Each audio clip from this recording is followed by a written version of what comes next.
ये है solar refrigeration system. इसको नेक्स्ट वीडियो में पढ़ेंगे। यह यूनिट 5 का पार्ट 3 है। इसमें हम क्या पढ़ेंगे? Solar vapour absorption refrigeration system. अब वेपर एब्जॉर्प्शन रेफ्रिजरेशन कैसे कैसे होता है? एक तो सोलर वेपर एब्जॉर्प्शन सिस्टम होता है, एक सोलर वेपर कंप्रेशन सिस्टम होता है। सोलर रेफ्रिजरेशन सिस्टम दो तरह के होते हैं, solar absorption refrigeration system, solar compression refrigeration system. सबसे पहले हम क्या पढ़ेंगे? Solar vapour absorption refrigeration system. बिल्कुल सेम ही आप देख रहे हो, condenser, receiver, expansion valve, evaporator, absorber, generator, ये कंपोनेंट बिल्कुल सेम है। बस हमने क्या करा, अलग से एक सोलर सिस्टम लगा दिया इससे, जिससे क्या होगा, क्योंकि जनरेटर में हमें क्या होता है, मैंने उसमें लिख दिखाया था आपको, हीट देनी होती है, तो हीटिंग कॉइल लगाते हैं, स्टीम के थ्रू हीट देते हैं। तो यदि जनरेटर में हीट चाहिए तो वो कहाँ से आएगी? हम वो हीट कहाँ से ले लेते हैं? सोलर से ले लेते हैं। अब इसलिए सोलर थर्मल कलेक्टर लगाए जाते हैं। सोलर थर्मल कलेक्टर क्या होते हैं? सिंपल, इस डायग्राम में देखिए पहले। सिंपल बॉक्स होता है कांच की, ये glass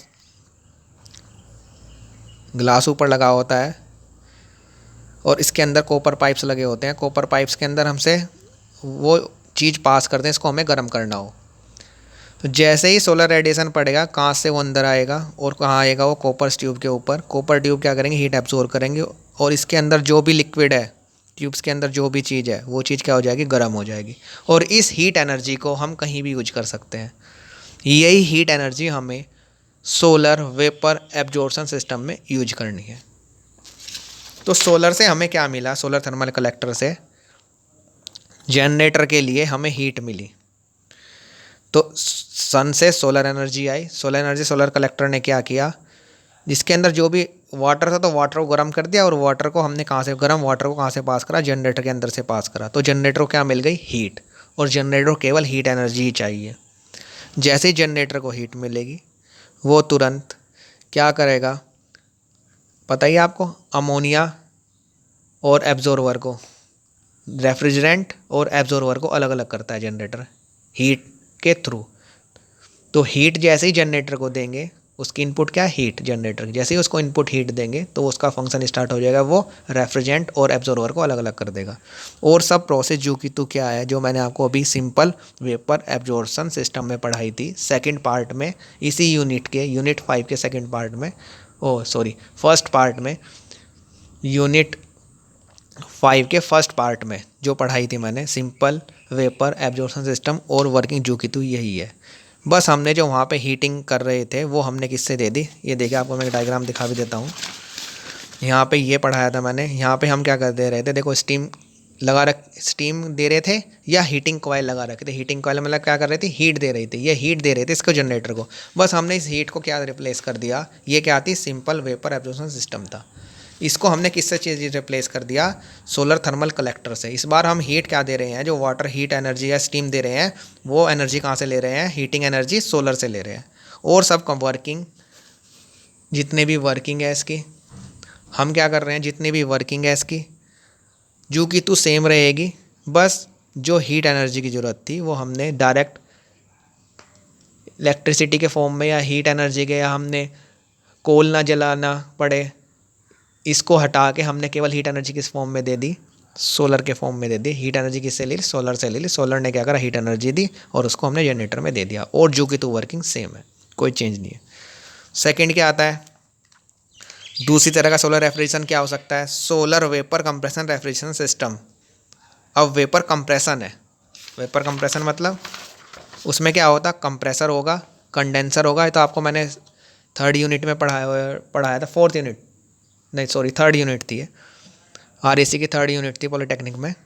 compressor, condenser, expansion device और ऑपरेटर, ये 4 कंपोनेंट होते थे किसी भी वेपर कंप्रेशन सिस्टम में। और कंप्रेसर को क्या चाहिए था? इनपुट चाहिए थे। और कंप्रेसर को इनपुट, हमारे घर में जो रेफ्रिजरेटर को इनपुट में क्या चाहिए? Electrical energy. तो यदि हम कंप्रेसर को इलेक्ट्रिक एनर्जी दे दें, तो क्या होगा? हमारा जो सिस्टम बनेगा, कंप्रेसर को इलेक्ट्रिकल एनर्जी किससे दे दे? सोलर से दे दे। तो जो हमारा सिस्टम बनेगा, वो सोलर वेपर कंप्रेशन सिस्टम बनेगा। तो बस हमने क्या करा इस बार? सोलर पैनल लगाए। सोलर पैनल क्या देता है? 12 वोल्ट डीसी सप्लाई या 24 वोल्ट डीसी सप्लाई देता है, हमने इसको इन्वर्टर से किससे कन्वर्ट कर दिया, एसी में कन्वर्ट कर दिया, क्योंकि कंप्रेसर एसी से चलता है, अल्टरनेटिंग करंट से।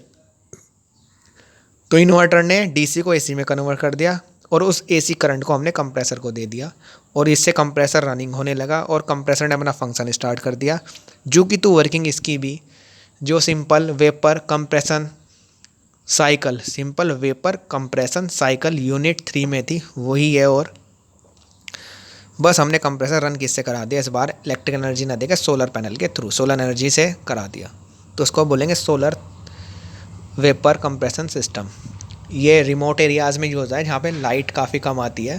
पर इसकी डिसएडवांटेज क्या है, इसको हम जब सन होगा तभी यूज कर सकते हैं। यदि हमें शाम को या रात को यूज करना है तो हमें बैटरी की ज़रूरत पड़ेगी, जो कि क्या करेगी, बैटरी में दिन में स्टोर करना पड़ेगा और रात को हमें कंप्रेसर को चलाना पड़ेगा। पर इस सिस्टम अब क्या आता है next advantage of solar refrigeration over vapour compression. Solar refrigeration की वेपर कंप्रेशन के ऊपर, सिंपल वेपर कंप्रेशन, एक तो सोलर वेपर कंप्रेशन है, सोलर रेफ्रिजरेशन की सिंपल वेपर कंप्रेशन के ऊपर क्या एडवांटेज है। सबसे पहले नॉन पॉल्यूटिंग है, क्लीन सोर्स ऑफ एनर्जी है solar, renewable source of energy, इसको बार बार यूज कर सकते हैं क्योंकि ख़त्म नहीं होती है। नेक्स्ट क्या है, एनर्जी फ्रीली अवेलेबल है, work on lower evaporator pressure है, इवोपरेटर प्रेशर काफ़ी कम रहता है। यदि प्रेशर कम रहेगा पाइप्स के अंदर तो पाइप की लाइफ भी ज़्यादा होगी। तो सोलर रेफ्रिजरेशन की क्या है, वेपर कंप्रेशन के ऊपर या सोलर एब्जॉर्प्शन की वेपर कंप्रेशन के ऊपर क्या एडवांटेज है, ये सब एडवांटेज है। डिसएडवांटेज क्या है, सोलर वेपर एब्जॉर्प्शन की, ये एब्जॉर्प्शन है, सोलर एब्जॉर्प्शन रेफ्रिजरेशन की वेपर कंप्रेशन के ऊपर क्या एडवांटेज है। ये आपको मैंने नॉन पोल्यूटिंग है, जब सोलर से चलेगा नॉन पोल्यूटिंग रहेगा, रिन्यूएबल सोर्स है, लेस मूविंग पार्ट इन। हाँ, वेपर कंप्रेशन में क्या होता है, कंप्रेसर होता है, कंप्रेसर ख़राब हो जाएगा क्योंकि कंप्रेसर क्या मूविंग पार्ट है, उसके अंदर पिस्टन चलता है तो ख़राब हो जाएगा। 1 दिन में, 2 दिन में, 4 दिन में, 1 साल में, 5 साल में, 10 साल में कभी ना कभी ख़राब जरूर होगा। पर हमारा एब्जॉर्प्शन सिस्टम में क्या होता है, मैंने आपको इलेक्ट्रोलक्स पढ़ाया, इलेक्ट्रोलक्स में कोई भी मूविंग पार्ट नहीं था, वो कभी ख़राब ही नहीं होगा जैसे मूविंग पार्ट ही नहीं है। इसका मतलब उसकी लाइफ क्या होगी, वेपर कंप्रेशन से ज़्यादा होगी। तो वही लिखा हुआ है less moving part in solar absorption system. यदि मूविंग पार्ट कम रहेंगे एब्जॉर्प्शन सिस्टम में तो उसकी लाइफ भी ज़्यादा होगी। एनर्जी फ्रीली अवेलेबल है, low grade of energy use करता है ये। और आपने देखा होगा सोलर एब्जॉर्प्शन सिस्टम में प्रेशर कम रहता है, क्योंकि डोमेस्टिक इलेक्ट्रोलक्स में जो मैंने पढ़ा है तो उसमें तो एटमॉस्फेरिक प्रेशर ही रहता है, इतना कम प्रेशर रहता है। जबकि वेपर कंप्रेशन सिस्टम में करीब 10 बार के आसपास, 15 बार के आसपास, और अलग अलग कॉमर्शियल यूज में अलग अलग है, अलग अलग प्रेशर रहता है। जिससे क्या होता है, हमारा ट्यूब्स का वियर एंड टियर बहुत जल्दी होता है, क्योंकि जितना ज़्यादा ट्यूब के अंदर प्रेशर रहेगा उतनी जल्दी वो ख़राब होंगी। अब डिसएडवांटेज क्या आएगी सोलर वेपर एब्जॉर्प्शन की वेपर कंप्रेशन के ऊपर, इसकी सीओपी कम होगी, क्योंकि भाई सीओपी तो कम है ही, इसकी बहुत कम है सीओपी, ये तो सिंपल सी बात है। कूलिंग रेट, जब सीओपी कम है तो कूलिंग रेट भी बहुत कम होगा। इसमें अब तो आप 15 मिनट में आइस जमा लेते हैं आजकल के फ्रिज में, इनमें जमती है 4 घंटे में भी। कॉम्प्लेक्स कंस्ट्रक्शन, अब ये कॉम्पैक्ट नहीं होती। आपने देखा होगा कि सिंपल कंप्रेशन सिस्टम में 4 कंपोनेंट लगे होते हैं। छोटा सा फ्रिज होता है, आपने घर में देखा हो एसी कितना छोटा होता है, उसमें 4 कंपोनेंट लगे होते हैं। यदि यही एसी हमें एब्जॉर्प्शन सिस्टम से चलाना पड़े तो अलग से क्या लगाना पड़ेगा, जनरेटर लगाना पड़ेगा, रेक्टिफायर लगाना पड़ेगा, एब्जॉर्बर लगाना पड़ेगा। जब ये कंपोनेंट लगेंगे तो उसका स्पेस भी बढ़ेगा। तो ये क्या होता है, जब स्पेस बढ़ेगा तो कंस्ट्रक्शन भी क्या होगी, कॉम्प्लेक्स होगी। तो सोलर वेपर एब्जॉर्प्शन की कंस्ट्रक्शन क्या होती है, कॉम्प्लेक्स होती है। किससे, वेपर कंप्रेशन से। तो ये तो एडवांटेज हो गई सोलर एब्जॉर्प्शन रेफ्रिजरेशन की वेपर कंप्रेशन के ऊपर। ये डिसएडवांटेज है कि सोलर वेपर एब्जॉर्प्शन की कंप्रेशन के ऊपर।